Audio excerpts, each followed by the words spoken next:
Hello, my friends. Welcome to part 2 of our conversations around emotion or navigating emotions. I'm here with Dr. Tamsin Astor. Thanks for being here, love. Thank you for having me. Part 2 to be continued today. We are here to talk about systematizing our emotional self-care. It may sound like a paradox, a little bit of oxymoron, but it's okay. We got you. Because the idea, we are really wanting to empower you that, we're in this kind of crazy time of like physical isolation and quarantine and all, things we never saw coming. And there might be a lot coming to the surface. And it's our invitation to you to leverage that, right? To be with what's coming up. And we're here to support you in that, to empower you in that, to give you tools in that. But also the long game is to realize that we don't want that emotional self-care to stop once our lives turn back on, in this new form. So the systematization is for you to figure out easy ways to engage with your emotional body to make sure that you're really taking care of yourself from that perspective.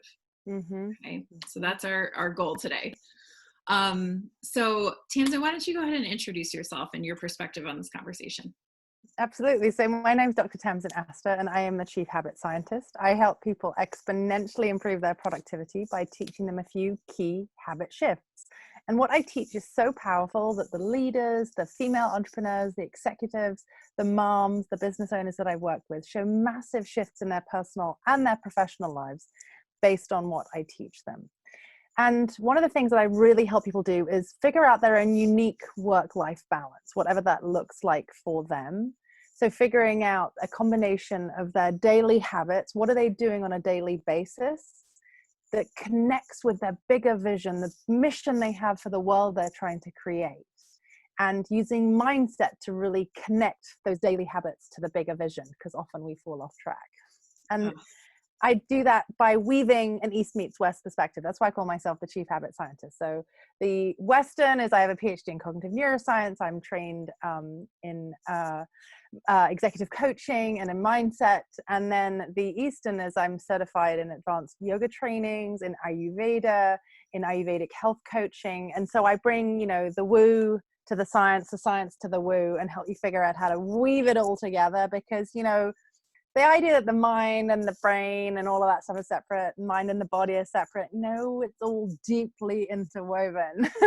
Right. It was never right. It was never correct. Yeah. That perspective, that separation. And so that's also what we are really just like piercing right through is the idea that like the internalized conditioning where like emotions are bad, like don't cry, go take that over in the other room, like I'm uncomfortable, so you need to stop emoting.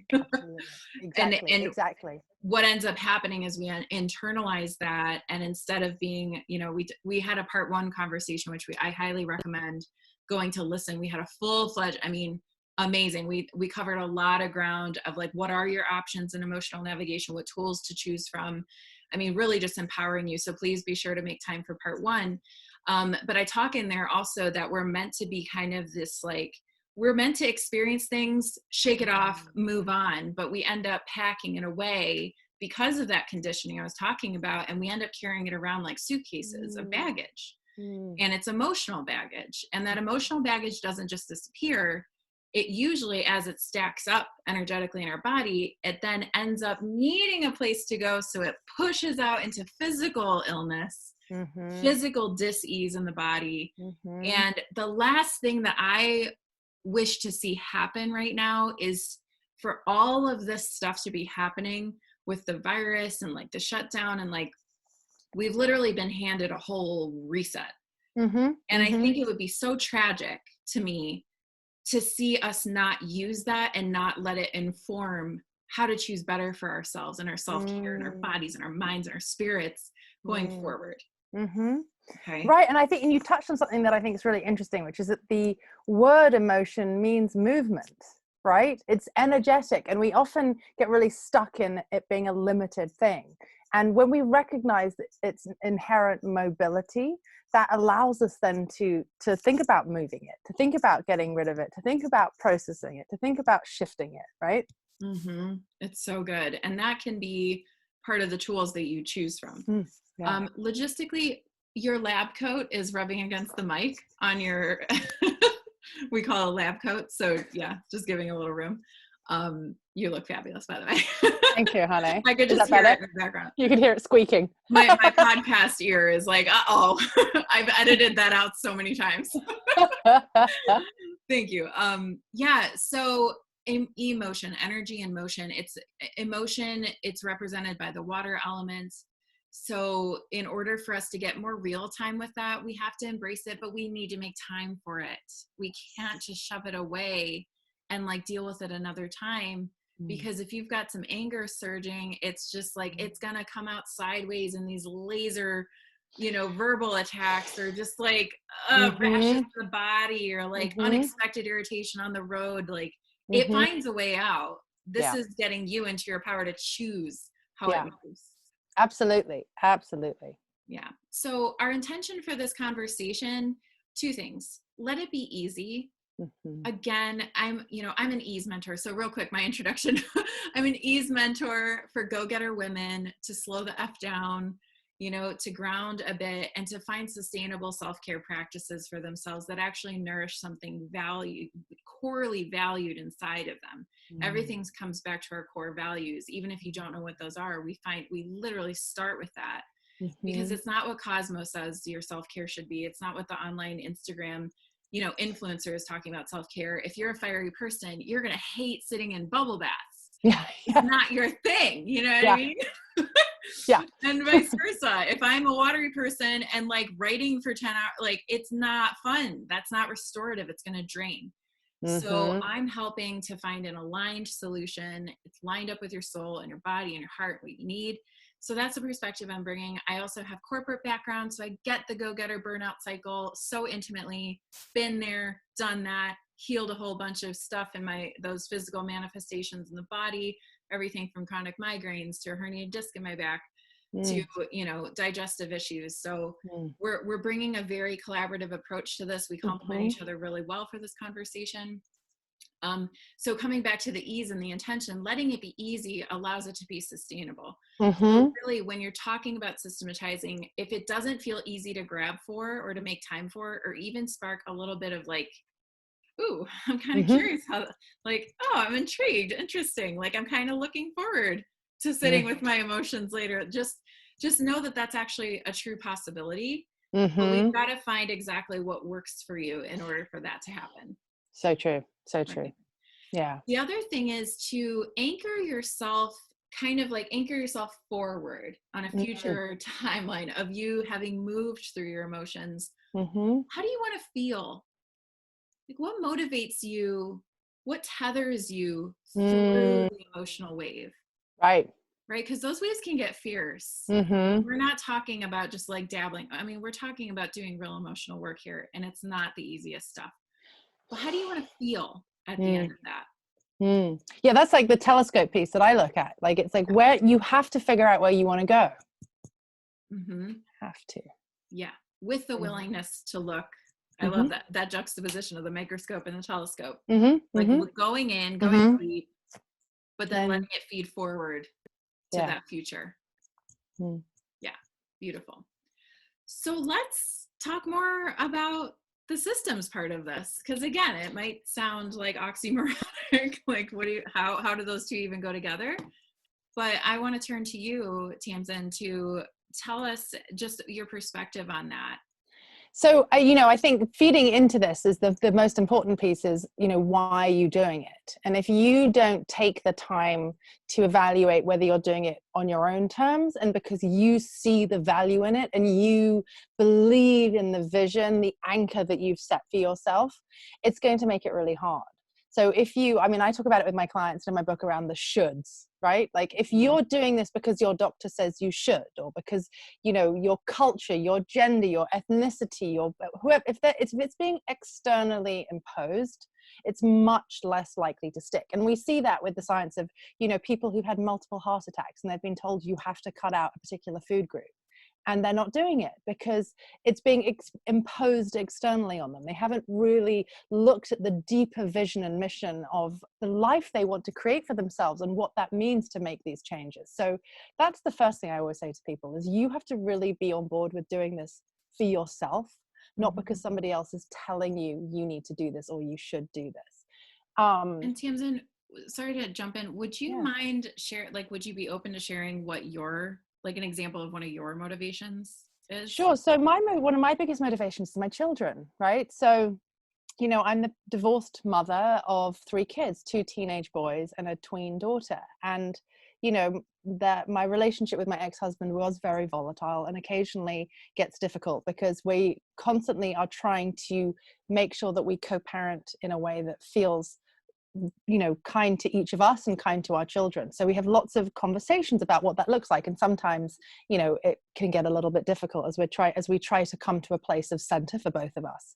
And one of the things that I try really hard to do is to, you know, be honest and human as a mother, i.e. that own my own emotional volatility, own my own emotional disruption, own my reactions, and not try and hide them and be perfect and be a parent that never cries in front of their children, that never gets angry, that never gets really happy. You know, I really feel it's important to show that range of emotions, but when it goes too far one way or the other, or I can see it's upsetting or it's confusing, to create the space of apologizing.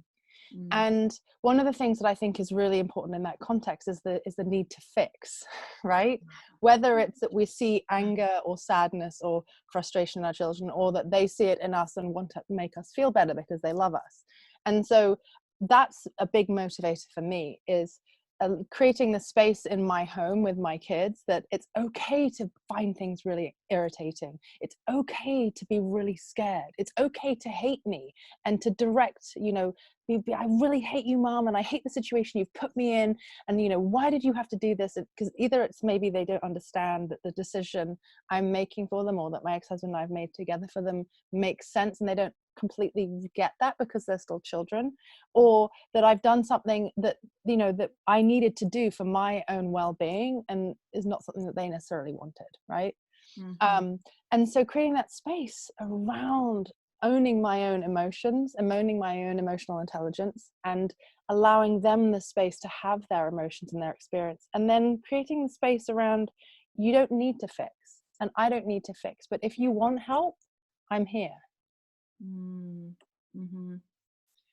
Something so crucial that I learned about being with my emotions is it needs space. God, our emotions need space, and it makes sense that with this collective slowdown and busy is taken away as an option. Running right, that like frenetic moving energy all the time. So now that went away and there's all this space, and of course it's just nature. Like it's our nature, and we've forgotten what that is, but our nature is that when there's space we can expand and let go, right? Let it move. holding on, let it move, shake it out, cry Mm-hmm. it out, be with it. Right. But that space, and it's why that phrase, I don't know if you're familiar, you know, we're familiar with it, but like the space holding. I'm just getting that right now myself. I'm just like, oh, like it's not, and this is something that I've become so refined and passionate about in my workshops and in my one-on-one work, because sometimes there is no, people don't even need advice. Sometimes they just need to be heard. Right. And we often go into that fixer, right? Because we're like, oh, I'm so sorry you feel that way. What can I do to help? Right. And, you know, that intention is lovely, but also that intention is unbelievably selfish accidentally, because it's actually our own discomfort in being with the emotion that we want to fix it to make it go away. Exactly. And we're disempowering the person to allow them to find their own fix. Right? Exclamation point. Space right now, just to let that land. That's a really powerful thing to see about ourselves. So giving space for people to emote and be sounded out, cry it out, whatever it is so powerful. And I carry the belief inside me that just our mere presence is healing. Not only for just another person, but for ourselves. So giving ourselves the space to hold space for ourselves, our inner world, our emotional body is where the healing can take place. Right. There are moments where support and help are needed. And I am the first one to recommend getting yourself not just one, but a team around you where you can. There's free resources, there's paid resources like therapy. I mean, at one point in my journey, I had a spiritual mentor, I had a therapist, I had a physical therapist, a physical trainer, and a nutritionist, like holistic nutritionist, to help me heal what I had going on. Right. And I think, and that's a really interesting part of this too, as well, is the more you give yourself the space to navigate this and you create space for those around you, is you allow people to figure out what resources they need.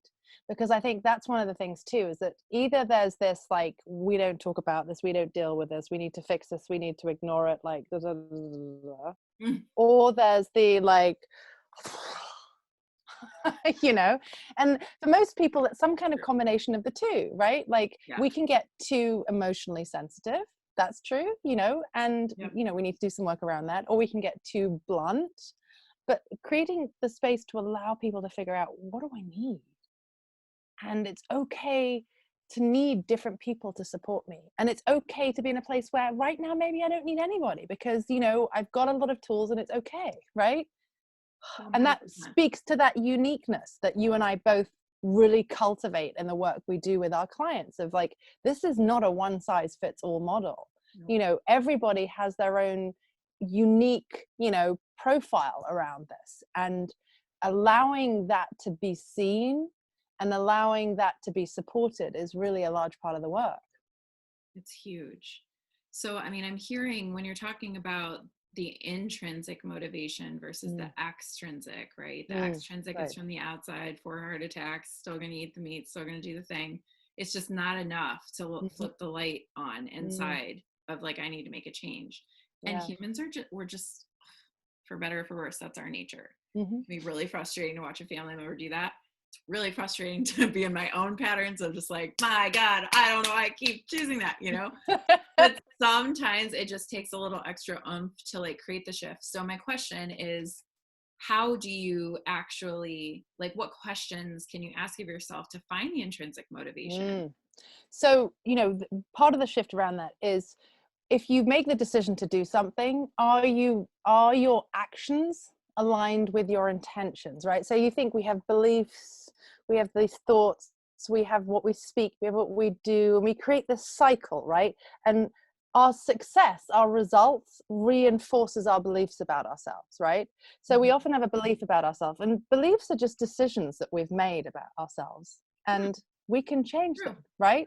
So one of the things that we want to look at is this something that I'm really willing to look at, and do I really want to change it? And then, if I'm going to be willing to do it, am I creating the space to do it? So one classic example a lot of people don't do is they say, I'm going to do this thing, but they don't actually put it on their calendar. They don't make actual physical space in their day. They don't make time to do it, right? So that's one of the first things I'll say to people is like, okay, you say you want to learn how to cook vegan food. You say you want to learn to meditate. You say you want to prioritize this particular relationship. You say you want to earn an MBA, whatever it is that you're trying to figure out. Show me your calendar. Like, where are you making time for this? And if you are putting in your calendar and you're not sticking to it, why do you not prioritize and value commitments to yourself like you make and commit to other people? So that's one of the first things that I get people to reflect around, right? Like, are you saying you're doing this, or are you actually doing this? What's, when you look at that cycle of believing and thinking and saying and acting and doing, right?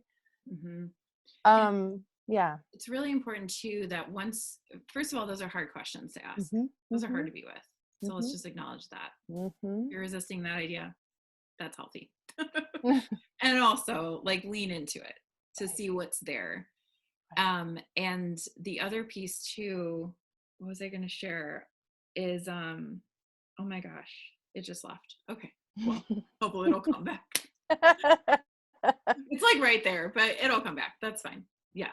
Okay. So yeah, so the other piece relating to that I think is really important, and I'll often get my clients to reflect on, is what are the circumstances you're in? So, when you look at that and you see that you're not making time on your calendar, is it because you haven't communicated to your partner, your boss, your colleague, that this is something that's really important to you? And you want to make this change, and you need time to do this, and you need support.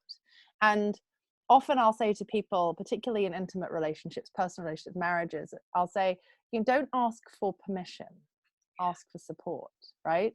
And so that's just the other thing, is you start to, so I call myself the chief habit scientist, and I empower my clients to be their own habit scientists. And I want them to look at when they have been successful in creating a self-care habit in the past, what were the circumstances?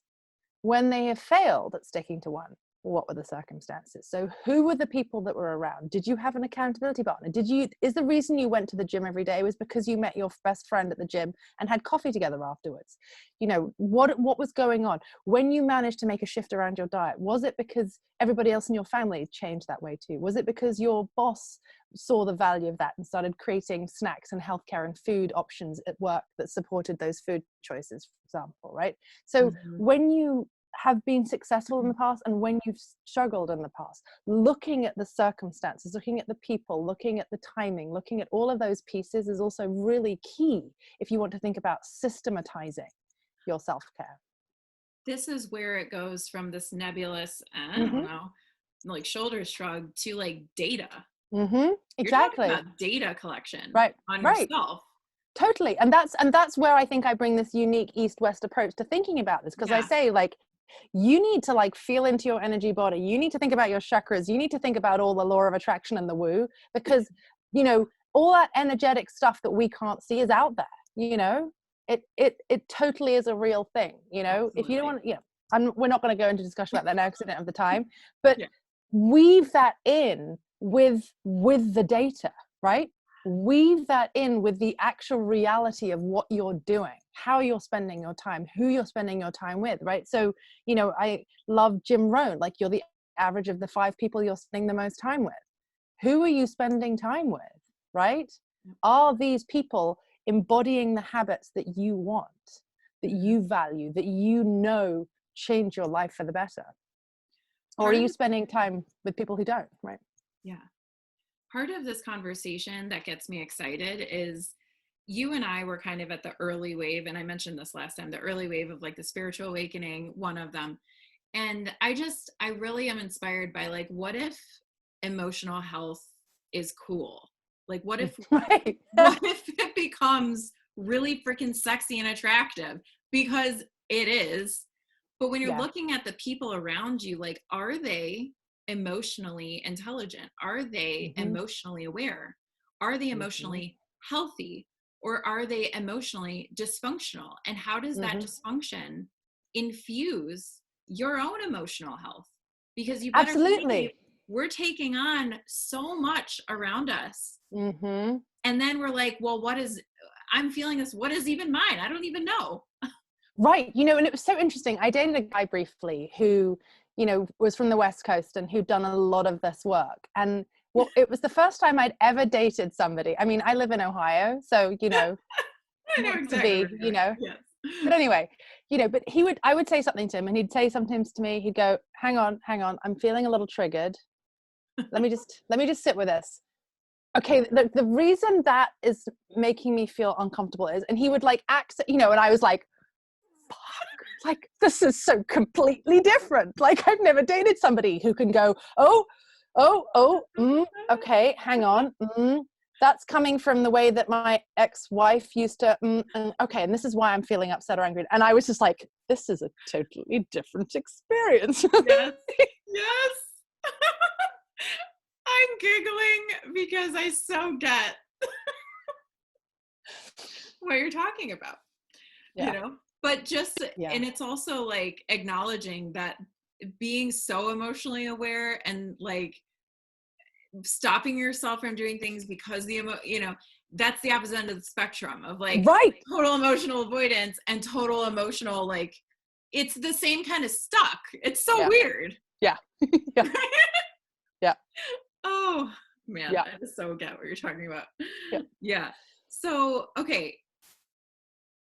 What I love about what you just shared is just the simplicity of just like, okay, finding the intrinsic motivation inside of you, spending some time of why you are not making time for it, asking yourself the hard questions, right?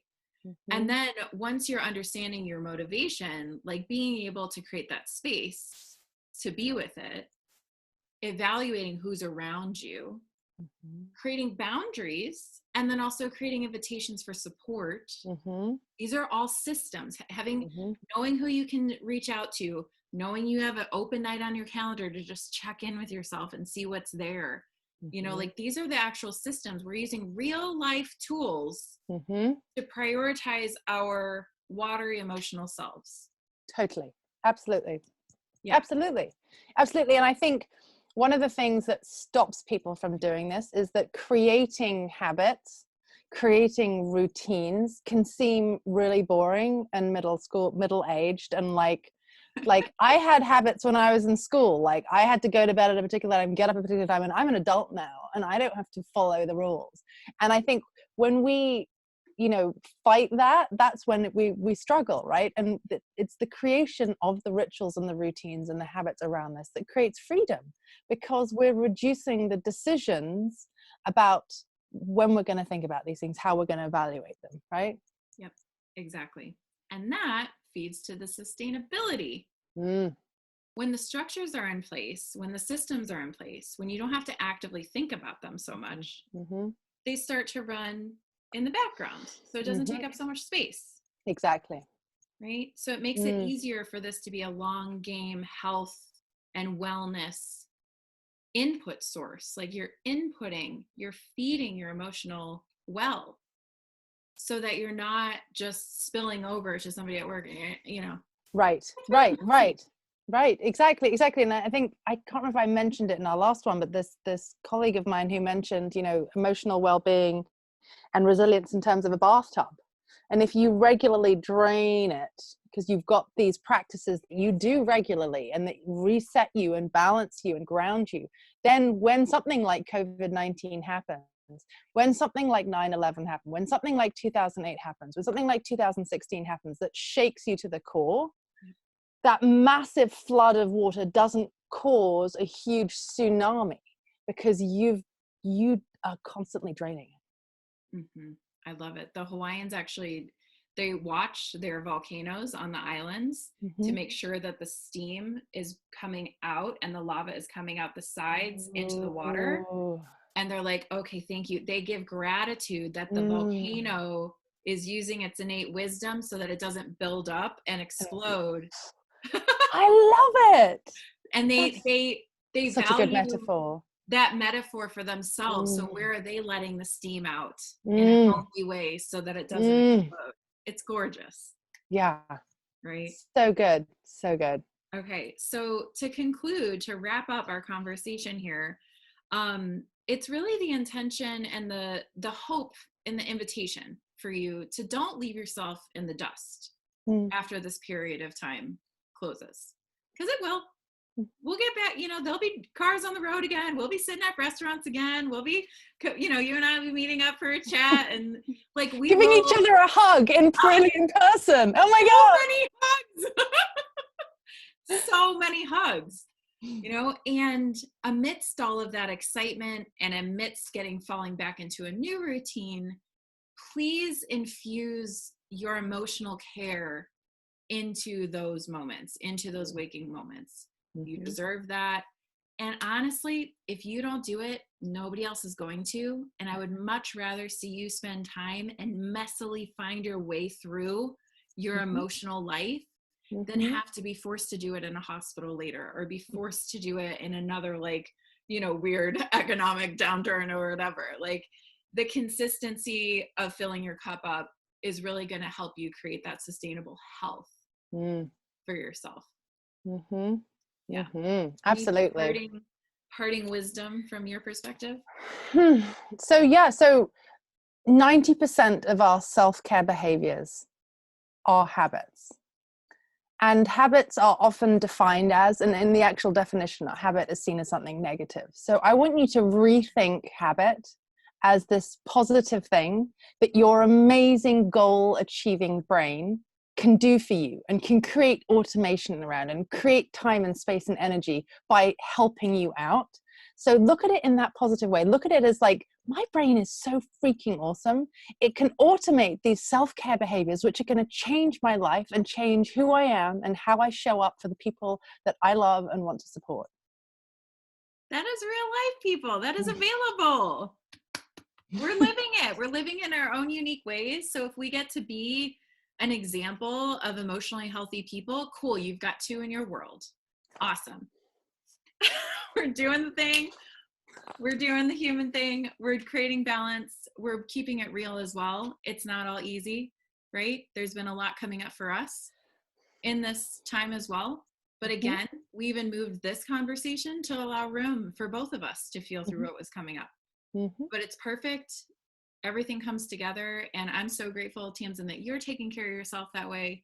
I'm grateful to myself. We deserve it. Rock on.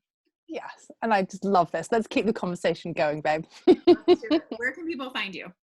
People can find me on tamsinasta.com and on Instagram, Facebook. I'm very active on Facebook and LinkedIn. And this Friday, actually, the April 3rd, I'm starting a 3-week program to reset. Detox to reset. So looking at your mental habits, looking at your physical habits, looking at your space and your relationships. It's going to be a really cool kind of retake on what it means to detox, given that you're at home in your own space. Beautiful. And it's perfectly time of spring, huh? Gorgeous. And for everyone watching, krystalbrandt.com, at Krystal Brandt on Instagram, Krystal Brandt Coach on Facebook. I've got lots of resources for how to create sustainable self-care. Please go check that out. And both Tamsin and I are here and available for some one-on-one mentoring as well. Don't be shy. Reach out. We've got you. Rock on. You're amazing. You deserve it. I love you. Goodbye.